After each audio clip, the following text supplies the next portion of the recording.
think at the end of the day, we all just really want tables, right? That's what wrestling's about, tables. I hate you. And it doesn't matter if we have a good intro or not, because we did 3 of them. So, cut to those. I'm sorry, am I interrupting something? Guys, it's Dylan. I'm cutting in real quick because I just got off the phone with our editor, and after we sat and talked about our weekend in Dallas for All In, we realized that we went way longer than we thought we would. So instead of giving you guys a super long form video, we are going to break this up because we want to get all the content in, and we think it was 2 really fun shows back to back that we enjoyed, and we really wanted to tell you guys all about it. So what we're doing now is the video you are currently watching is our GCW reactions, and the video you will be watching next week, hopefully, is our All In Texas review, as well as the scoring for our predictions and who's getting the punishment, because as you know, if you watch the channel, we did put punishments on the line. So without further ado, we're going to get into GCW Game Changer Wrestling, boss of all bosses from Gilley's Dallas, and just our reactions to what I think was a damn fun night of professional wrestling. And if you've never seen a Game Changer show, check GCW out. They're doing really cool stuff. And support the independents, man, because independent wrestling is just so much more fun. Good morning, good afternoon, good evening, or good night, whatever time of day you are watching. This is the Big Roll Wrestling YouTube channel. I am the storyteller, Alex Braddock. Joining me as always, Cameraman 3, Dylan Gilbert. Folks, we came off of a busy weekend, and we're sorry that this video took so long because editing is hard sometimes. It really is. Buddy, we're just going to do a full weekend recap. We might as well. We might as well, because we didn't do actually a whole lot after we thought about it. We were just very tired. Well, and I think it's funny because as somebody who's literally, my gimmick is that I'm a cameraman, I got like 3 videos this weekend, or 4 videos this weekend. And the rest of the time I was just like taking it in, man. Yep. Like, you don't get to be just a fan often, so when you take it. Was the opposite. I was filming half of the clips that you're going to see. Will they be good clips? Probably not, because I'm not the cameraman. Anyway, folks, we got to Dallas. Everything was fine. Everything was dandy. Dylan about had an anxiety attack on the road because screw Texas traffic. Texas is the worst, man. I had the opportunity to go to a board game cafe with my lovely wife. I had a good time with that. And then we got straight back and straight into the car and headed to GCW. Which was kind of the theme for the weekend. Which was was just kind like, of the boom, theme boom, for the boom, weekend. boom. Never stopping, always going. Yes. If I can quote a handsome man, always ready. Always. Always ready. We show up to GCW. Very good venue. We'll be piecing in clips and photos of where we were sitting and all the stuff that we did. It was wild, man. We get in and we sit in this long line of people, and I'm just sitting there having the thought of like, man, there's so many wrestlers here that I'd love to just like dap up, get the handshake, whatever. And I walk in the door and I just lock eyes with this dude with the sweetest like old school white mullet. And we look at each other and we kind of smile and nod, and I walk away and I just go, holy shit, that was Ricky fucking Morton. 1 per episode. 1 per episode. Yeah, so me and Ricky had that moment where we looked to each other, kind of nodded like 2 old brothers who have been up and down the roads together, and then we both just kind of kept walking, and I was like, that was Ricky Morton. Yeah. Like, first thing in the door. I missed him. Or I would have talked to him. First thing in the door. It was wild. And then the second thing in the door, as if it was just any other normal indie show. Just fate. Freaking the second gear crew is just chilling at the table. So I walk up, and the first person I talk to is John Wayne Murdoch, who like deathmatch legend. So I'm talking to him, BSing, and then Effie's right there. Finally, he wraps up with who he's with. I get my picture with Effie, talk to him, we cut up. He's the dude you think he is. I love it. I've been a fan for so long. So it was really cool. You just roll through, and there's all these people just hanging at the like. Go to these indie shows, man. Like, and not even necessarily indie shows, like the bigger indie shows. The bigger indies? Because they are just indie shows. That's all they are. Yeah. I loved it because it has been a minute since I have been to an indie show as just a fan, and I miss it. Yeah. I enjoyed myself a little bit more than I did in a venue full of 30,000 people. We'll get to that in a little bit. We will definitely get to that. Let's run through some matches. There was a big old scramble. Thoughts on that one? The one takeaway I have, I consider myself a smart. I'm an idiot. Gringo Loco, the base god, and I'm sitting here thinking this is like, oh, it's like a slang thing that I'm just too white to understand. No. He is literally the base god. Multiple times in this match, people go for flippy offense, and this dude sees that they're not in position and gets hands up and takes the move, even if he wasn't supposed to take the move, to keep their head from hitting or to keep them from landing on necks. Like, and he made it look so fluid. You like, if you're not paying attention, you don't know that that's what's happening. Absolutely. The dude's a master at it. So Gringo Loco is the freaking man. Gringo Loco, phenomenal talent. Jack Cartwheel, Cappuccino Jones. Cappuccino Blew my Jones mind. was there. Later in the night, we had a match between Darice. Yeah, man like Darice and Joey Janela, who put on a really fun match. Brody Lee comes out of the curtain, even though he was just at Supercard of Honor not even an hour before. The man is making roads before he even... Grizzled old brother already making towns. And he's like 14. He hits Janela with a freaking beautiful destroyer, which it was great. The destroyer's on the guy taking, but whatever. Yeah. It looked amazing. The crowd was into it. It was good. It was really fun. Highlight matches that we want to talk about. Let's just go ahead and hit them. We'll jump into the first one. KJ Orso versus Sam Stackhouse.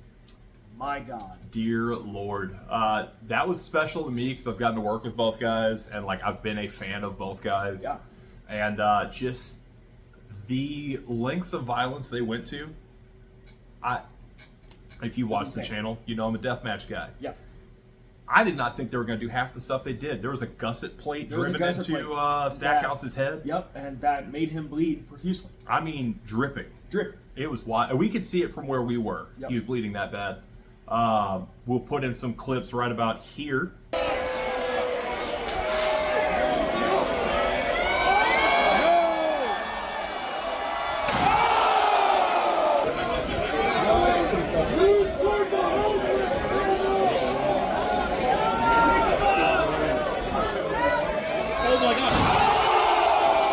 Amazing. Finish was fantastic. It was an I Quit match, and having his wife take the double stomp from Orso after. The best part of it is that like he quits before she takes anything. KJ has the chair up and he quits. Yep. And KJ celebrates with this wild-eyed stare. And as Sam is duct taped to the rope, still just like bleeding, double stomp. It was good. After KJ, he's duct taped up, and he said, ref says, "Do you quit?" And he says, "I forgive you." Yes. I mean, holy crap, man! Psychological. The match was psychological. We had Cardona versus Shotzi. That was before all the psychological breakdown. That was just a fun match where Cardona just disappears after. Yeah. Well, so listen to the pod. Apparently, he did 5 hours at Star. He did a panel, a live interview with Sting, 5 hours at Starcast, and then that show. And I'm like, after hearing that, I'm not mad that he was not there. I don't blame you. But hey, I did get to meet the indie god, Shotzi Blackheart. That was cool.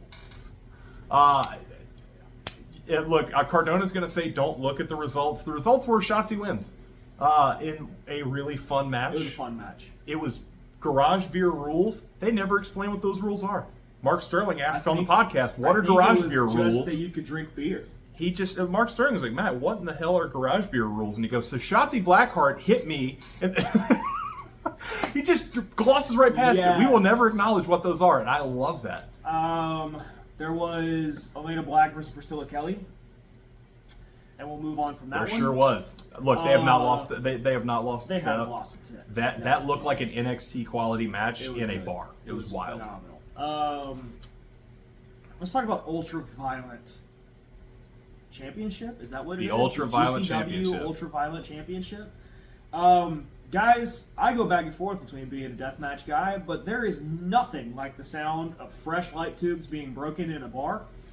Buddy. My lord, if that doesn't get your adrenaline pumping and you screaming, I don't know what will. As we walked in, I talked to John Wayne Murdoch. I'm like, we're coming out of Louisiana. Yep. We have an athletic commission that does not like a lot of things. It doesn't like anything. And so I didn't know how Texas was. Like, I know that there's been some shows in Texas where there's been glass, and there's been some where there's none at all with big deathmatch companies. So I figured it's kind of back and forth. And I look at Murdoch, is like, sir, are you guys going to get to, and he just kind of nods. And I was like, oh yeah, they're about to go buck wild. Because it's John Wayne Murdoch and Matt Tremont. If you know deathmatch wrestling, you know what we went through. Yeah. I've got a clip that I'll throw in right here.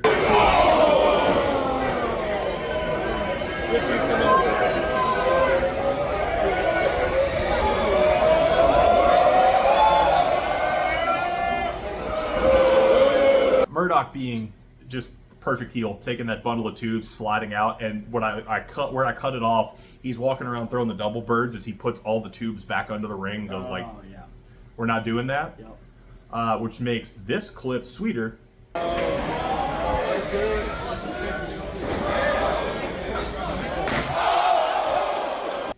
And that was the first tube bundle that I got to hear pop in person, and let me tell you, like he said, it makes your whole spine go whoo, in the best way. Absolutely. These two men went to freaking war, blood all over the place, and I got pictures with both of them still bloody. That feels like deathmatch shit to me. I love it. We'll piece those in somewhere in here. And then we had Maine. Is that really the next hot point? Is the Maine? Atticus Cogar versus Effie? Man, there was so much that happened. I think There's so. so much I stole from that match that I'm going to end up stealing for later matches in my career because, my lord, are both of those guys phenomenal at what they do, and it was not a hardcore match. No, it was a match. It's GCW rules. Yeah. Where they kind of, especially in title matches, they let a lot go. Yeah. There was a freaking taser. And Yeah, Joey Janela comes up with a mask and sprays what they were trying to make us believe was mace, but the front row didn't freak out, and that was a big cloud. So Atticus got hit in the eyes with something and rolled over. Right. But I mean, like the constant involvement. Yeah. The tease of Charles Mason being there, even though we kind of knew he was at House of Glory and wasn't coming. Yep. Well, we say that, but also was Mander's supposed to be there too. Manders was, and Manders Shotzi was there. did a run-in. So I think they were at the merch tables before. I think they drove across to Fort Worth, did their stuff, drove back, which is an hour, hour from where we were. A round We trip. did the math. A round trip is an hour. It's insane. And so like they made it back for matches in the middle of the card. I mean, Manders and Ricky Morton fought Kerry Morton and Mance Warner, which was amazing. That was fun. Old school. Yep. You get the rock. I hear rock and roll one more time. I come out there and everybody dies out of Mance Warner, and I'm like, I feel like I'm watching Smothers in his prime. Absolutely. It was unreal. It was good. I'm back in my shoot home. The editor gave me another call and said, "Hey, we need an outro." So here I am. If you pay attention to Pro Wrestling 225, you know Braddock is busy with pillar business right now, and we're gonna hope that situation gets better. But until then, I'm here, and I think a match we kind of glossed over, unfortunately, because I think it was one of my favorite matches of the weekend. Effie and Atticus Cogar absolutely went to war for the GCW Heavyweight Championship. Effie has been carrying that belt all across the independents like a badge of honor, and has just been waving the flag for not only GCW, but independent wrestling on the whole. And as a guy who is self-proclaimed, has said that he will always be on the indies. Like, the indies is where he feels at home. He defends that belt like he's defending the soul of independent wrestling. I don't think I could do justice to some of the spots in this match. I mean, the man took barbecue skewers to the head and took a spot where he lands on his head and neck. Just unreal. Absolutely unreal, the lengths that him and Atticus Cogar go through in this match. Both two of my favorites on the independent scene. So to watch those two lock up was very special to me. And just a damn good match. Go check it out. There's highlight videos all over Instagram, and it's wild. It was a very wild match, and I loved every second of it. And at the end, Effie retains, and he keeps carrying that championship, and I hope he carries it for 1,000 days to come, because he just keeps bringing it with that title. And no matter where you put him, he's doing something special, and I'm loving to see it. I've been a fan for a long time, so it's been really cool. Thank you for indulging my markdom. One of my favorite indies, my pictures all over the place. I was a kid in a candy store. And I cannot wait for you guys to see what we bring next with our all-in reactions next week.